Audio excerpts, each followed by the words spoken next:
Hello everyone, this is Shruti and I welcome you all to my YouTube channel. आज की video में मैं आप लोगों के लिए एक बहुत ही इंटरेस्टिंग टॉपिक लेके आई हूँ और उस टॉपिक से रिलेटेड बहुत सारे लोगों के डाउट्स होते हैं कि हमें किस तरीके से नोट्स प्रिपेयर करने चाहिए। तो आज का टॉपिक हमारा क्या है, how to prepare best notes. तो स्टार्ट करते हैं हम अपनी वीडियो को और इस वीडियो के अंदर मैं आप लोगों को ढेर सारे टिप्स बताने वाली हूँ जो आप लोगों को ध्यान में रखने हैं और उन टिप्स को ध्यान में रखकर ही आप अपने नोट्स प्रिपेयर करें। आई एम डैम श्योर कि आप लोग बहुत अच्छे नोट्स प्रिपेयर कर पाएंगे। तो आप लोगों के लिए आप देख सकते हैं मैंने यहाँ पर इस कॉपी के ऊपर बहुत सारे पॉइंट्स नोट डाउन किए हैं जो कि पर्सनली मैं यूज करती हूँ अपने नोट्स बनाने में। तो एक एक पॉइंट को मैं आप लोगों को डिटेल में बताती रहूंगी। आप लोग प्लीज अपने कॉपी पेन साथ में लेकर बैठिए और उनको नोट डाउन करते रहिए। तो फर्स्ट पॉइंट क्या है हमारा, जब भी हम कोई भी नोट्स प्रिपेयर करना चाहते हैं, जब भी हम बैठते हैं नोट्स बनाने, तो हम लोगों को क्या होता है, बहुत कंफ्यूजन होती है कि कौन सी बुक उठाएं, कौन से पेन से बनाएं, क्या एनसीईआरटी से बनाएं, क्या स्टडी मटेरियल जो अलग से पढ़ा हुआ है उसमें से बनाएं, किस लैंग्वेज में लिखें, क्या क्या लिखें, किस तरीके से लिखें। तो आज की वीडियो में सारे डाउट्स आप लोगों के क्लियर कर दूंगी मैं। तो स्टार्ट करते हैं। फर्स्ट पॉइंट है हमारा, use your own language. Okay, इस पॉइंट से आप क्या समझ रहे हैं, अपनी लैंग्वेज में नोट्स बनाना। आप लोगों को जरूरी नहीं है कि आप लोग जो बुक ले रहे हैं उसी बुक की लैंग्वेज आप टीपे अपने नोट्स में, नहीं, ऐसा आपको नहीं करना है। क्योंकि अगर आप एज इट इज वही लैंग्वेज लिख देंगे बुक की तो क्या फर्क रहेगा आपके बुक और नोट्स के बीच में। नोट्स आप लोगों के लिए अगर बेस्ट नोट्स चाहते हैं बनाना तो आप लोगों के लिए बहुत जरूरी है कि आप अपने कंफर्टेबिलिटी जोन, अपने कंफर्ट जोन के अकॉर्डिंग, अपनी लैंग्वेज कंफर्ट के अकॉर्डिंग आप लोग अपने नोट्स प्रिपेयर करें। बहुत सारे लोग हैं जिन्हें हिंदी में पसंद है नोट्स बनाना, बहुत सारे लोगों को इंग्लिश में, बहुत सारे लोग इवन इंग्लिश यूज करते हैं, that means Hindi plus English, जैसा कि मैं भी करती हूँ। तो मैं अपने नोट्स बाइलिंगुअल यूज करती हूँ, बाइलिंगुअल लैंग्वेज में मैं उसको यूज करती हूँ ताकि मुझे इजीली जब मैं उसको रिवाइज करूं तो बहुत इजीली मैं उसको कर पाऊं रिवाइज। ठीक है, तो वो चीज मेरे माइंड में बिल्कुल फिर सेट हो जाती है। नेक्स्ट पॉइंट आता है अब आपका बुक्स से रिलेटेड। अब आप लोगों को जो नोट्स बनाने होते हैं वो ऐसा नहीं है कि आप सिर्फ एनसीईआरटी से बनाएंगे या फिर सिर्फ किसी अदर ऑथर की बुक से बनाएंगे। मेरा जो मानना है उस अकॉर्डिंग मैं आप लोगों को बताना चाहती हूँ कि आप लोग एनसीईआरटी लें और साथ में किसी एक ऑथर की बुक लें, एक ऐसे ऑथर की बुक जिसकी बुक काफी अच्छी मानी जाती है कि इसमें स्टडी मटेरियल अच्छा है।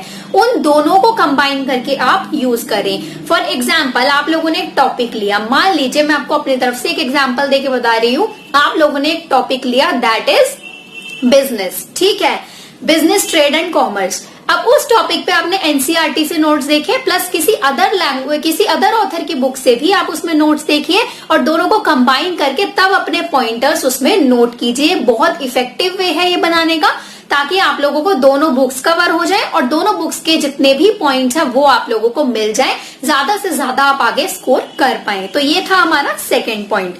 थर्ड पॉइंट आता है हमारा, राइट हिंट्स इन ब्रैकेट्स। जब भी आप लोग अपने नोट्स प्रिपेयर करते हैं तो नोट्स प्रिपेयर करने के साथ कोई भी माइंड में अगर आपके बात क्लिक करती है कि ये चीज उस चीज से रिलेट हो रही है तो आप साइड में उसे एज अ हिंट यूज कर सकते हैं। वो भी करती हूँ मैं।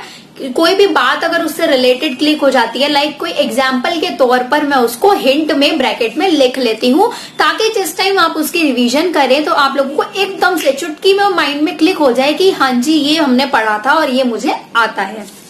फोर्थ पॉइंट आता है हमारा, हेडिंग्स एंड सब हेडिंग्स। हेडिंग्स और सब हेडिंग्स बहुत इंपॉर्टेंट रोल प्ले करती हैं आपके नोट्स में। नोट्स जब आप लोग बनाएं तो कोशिश कीजिए कलरफुल पेन्स का यूज करें। एक पेन से आप लोग हेडिंग डालें जो मेन हेडिंग आपकी होती है, फिर दूसरे पेन से आप सब हेडिंग डालें और फिर उसके एक्सप्लेनेशन दें। और एक्सप्लेनेशन कोशिश कीजिए हमेशा पॉइंट्स में एक्सप्लेन करें।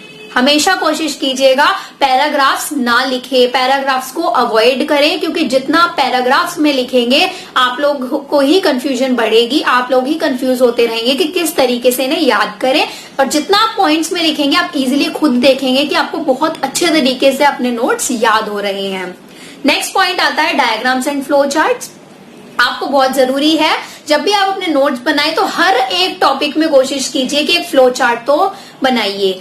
जैसे कि मान लीजिए मैं अपने अपने बारे में आप लोगों को बताती हूँ, कोई भी मैंने टॉपिक पढ़ा, उस टॉपिक से रिगार्डिंग मुझे जितनी भी चीजें हैं सब समझ आ गई, तो अब उस चीजों को मैं पूरे समरी में ना लिखकर कोशिश करती हूँ एक पेज लूं, उस पेज के ऊपर एक फ्लो चार्ट या फिर कोई एक साइकिल या फिर किसी भी डायग्राम की फॉर्म में मैं उस पूरे टॉपिक को ऐसे सर्कल करके एरो करके बना देती हूँ, ताकि एक ही डायग्राम के अंदर मेरा वो पूरा इतना बड़ा जो टॉपिक है वो कंप्लीट हो जाए। तो इस तरीके से नोट्स प्रिपेयर कीजिए और फिर देखिए कि कैसे जादू होता है और किस तरीके से आप बहुत इजीली याद कर सकते हैं नोट्स को, और आप लोगों को ये लॉन्ग टाइम तक भी याद रहने वाली चीजें हैं जो मैं आपको इस वीडियो में बता रही हूँ। ठीक है, अब नेक्स्ट पॉइंट आता है आप लोगों का, ऑल टॉपिक्स शुड कवर। क्या कवर करना चाहिए? आप कोई भी टॉपिक स्टार्ट कर रहे हैं तो हमेशा उस टॉपिक का मीनिंग जरूर लिखें। ऐसा नहीं होना चाहिए कि आप लोग मतलब कुछ भी अड़गम शड़गम लिखे जा रहे हैं, अटरम शटरम लिखे ही जा रहे हैं और कुछ समझ नहीं आ रहा कि कंटेंट में आपने डाला गया है।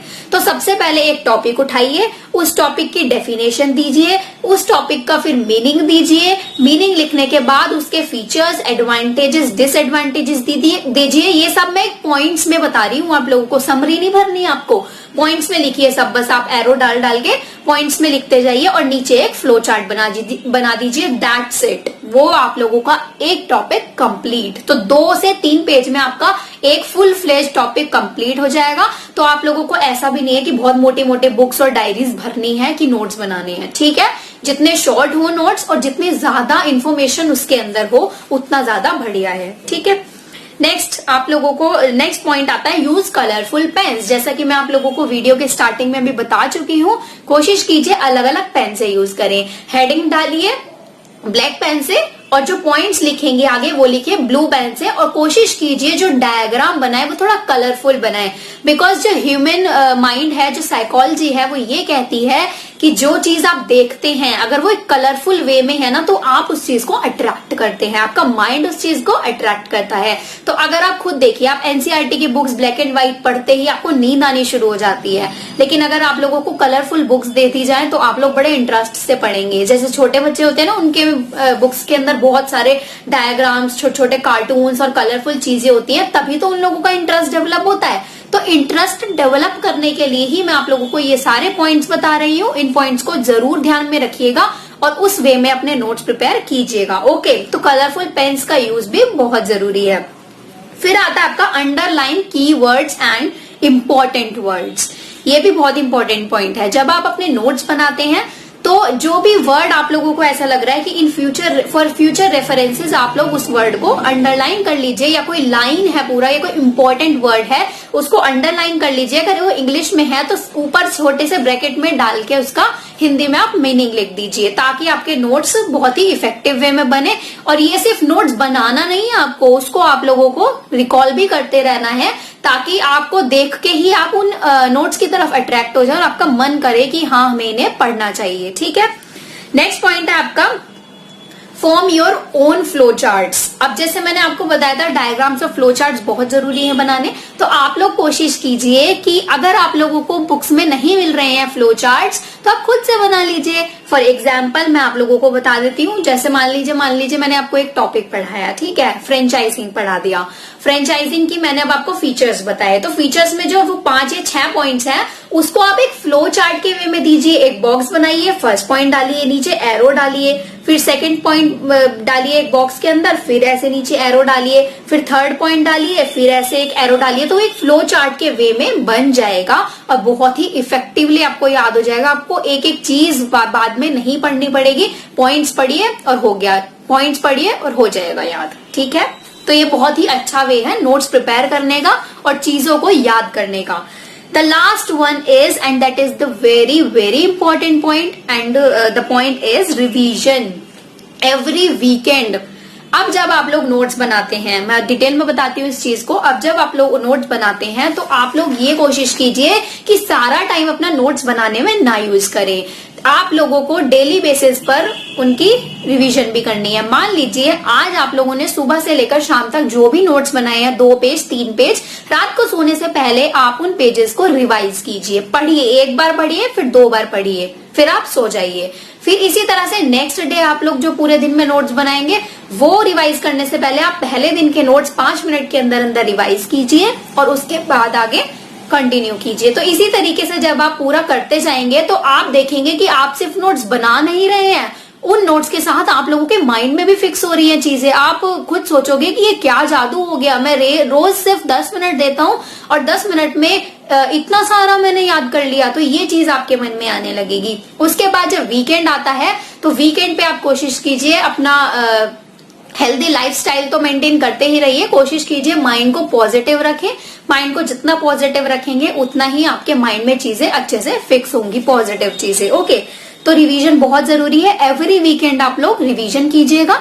रिवीजन जितनी ज्यादा रिवीजन करेंगे, जैसे आपको पता है प्रैक्टिस इज द की, इसी तरह से revision is the key to crack any of the exam. Okay, तो कोई भी एग्जाम आप लोग क्लियर करना चाहते हैं तो revise revise revise and revise. Okay, तो ज्यादा झोल में पढ़ने की आपको जरूरत नहीं है कि मैं ये वाली बुक भी ले लूं, ये वाली बुक भी ले लूं, ये वाली भी ले लूं और 6-7 बुक को लेके मैं एक पढ़ रही हूँ या पढ़ रहा हूँ। ऐसा नहीं होना चाहिए। आप 2-3 बुक्स लीजिए, उनमें से अच्छे से सारे पॉइंट्स को याद में रख के आप लोग नोट्स प्रिपेयर कीजिए। नोट्स प्रिपेयर करने के बाद सिर्फ आप लोगों की एक मोटी सी डायरी बन जाएगी जिसमें आपके नोट्स हैं और उसको आप रोज रिवाइज कीजिए। कोई ताकत नहीं है जो आप लोगों को कोई भी एग्जाम क्लियर करने से या फिर कोई भी एग्जाम देने से रोक सके। तो ये थे हमारे टोटल 8 से 10 पॉइंट्स जो मैंने आप लोगों को बताए। आई होप सभी को क्लियर हो गए होंगे। अगर नहीं हुए तो दोबारा से इस वीडियो को देख लीजिए, बिल्कुल अच्छे से क्लियर हो जाएंगे। और आप लोग एक बार मेरी बात मानिए, इस तरीके से नोट्स बनाकर देखिए। सिर्फ एक महीने क्या 15 दिन ये काम करके देखिए, आप खुद मुझे आकर बोलोगे कि बहुत ही इफेक्टिव है। मैं आप लोगों को ये सब इसीलिए बता रही हूँ बिकॉज मैं बहुत टाइम से ये सब चीजें करती आ रही हूँ, इस तरीके से नोट्स प्रिपेयर करती आ रही हूँ। बहुत ही अच्छा वे है। तो आप सब लोग भी कोशिश कीजिए। आप लोगों के फायदे के लिए ही मैंने ये वीडियो बनाई है, क्योंकि बहुत सारे लोग कंफ्यूजन होती है बहुत सारे लोगों को कि किस तरीके से नोट्स बनाए। तो प्लीज आप लोग बहुत सारी बुक्स के चक्कर में ना पड़े, 1 से 2 या 3 बुक उठाएं, बस उसी में से अपने नोट्स बनाएं, उनको डेली रिवाइज करें। तो ये था हमारा ये आपका सक्सेस का ही एक मंत्र है कि जितना ज्यादा आप लोग रिवाइज करेंगे चीजों को उतना आपके माइंड में वो बैठती जाएंगी।